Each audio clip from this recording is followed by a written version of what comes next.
Subscribe कीजिए बिन Nasir network को और हमारी फैमिली का हिस्सा बनिए। बच्चे कहना क्यों नहीं मानते? इसलिए कि आपको अपनी बात मनवाने का तरीका नहीं आता। हमारे उस्ताद कहते हैं ट्रेनिंग बच्चों की नहीं तुम्हारी होनी चाहिए। मैंने कहा उस्ताद फिर बताइए बच्चे कैसे हमारी बात मान लें? वक्त पर पढ़ाई करें, खाना ठीक से खाएं, अपने सामान कपड़े खिलौने समेट कर रखें, अपना कमरा साफ रखें, वक्त पर होम वर्क कर लें, बड़ों के साथ तमीज से पेश आएं, बच्चे आपस में लड़ाई झगड़ा ना करें, वगैरह वगैरह वगैरह। उस्ताद मुहतरम ने जवाब दिया बच्चे हर बात मान लेंगे, बस इन्हें जबान से कहना छोड़ दो और अपनी ब्रेन पावर से काम लो। अभी तुम सारा दिन रात सुबह शाम हफ्तों उनके साथ झुक झुक करते हो और सिर्फ एक मनफी लाइन बार बार धराते हो। तुम ऐसा क्यों नहीं करते? तुम पढ़ाई क्यों नहीं करते? तुम खाना क्यों नहीं खाते? तुम इतना लड़ते क्यों हो? तुम इतने गंदे क्यों रहते हो? तुम आपस में लड़ते क्यों हो?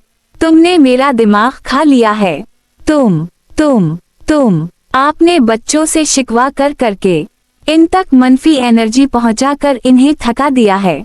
उनके दिल दिमाग में मनफी सोचों का अंबार लग गया है। वहाँ किसी अच्छे काम की पॉजिटिव सोच को रखने की जगह ही नहीं है और तुमने खुद ऐसा किया है।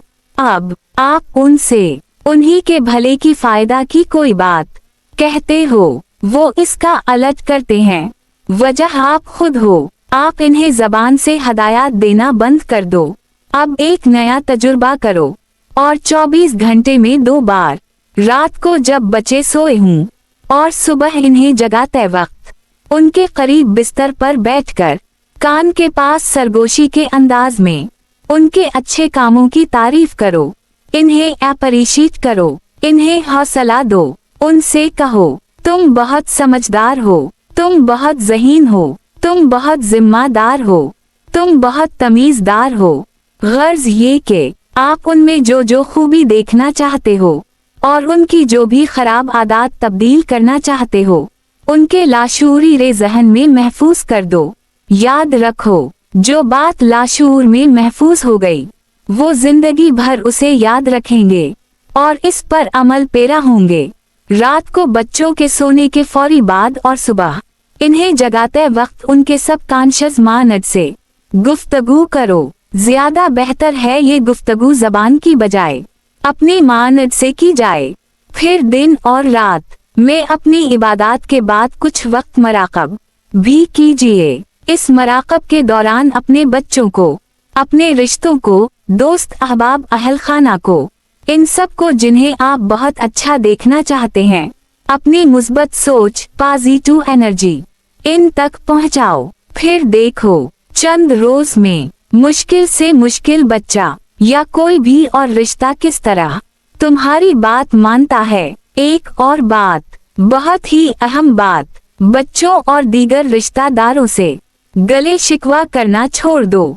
ना उनसे कोई शिकवा करो, ना उनके बारे में किसी और से गले शिकवे करो। ये गिला शिकवा तनज यही वो बेड एनर्जी है जो आजकल बच्चों को, रिश्तों को, ताल्लुकात को सख्त नुकसान पहुंचा रही है। अभी देर नहीं हुई, आज से अपने समझाने के अंदाज को बदलकर जबान की बजाय मानद से शुरू करके देखो। फिर खुश रही और खुशियां बांटें।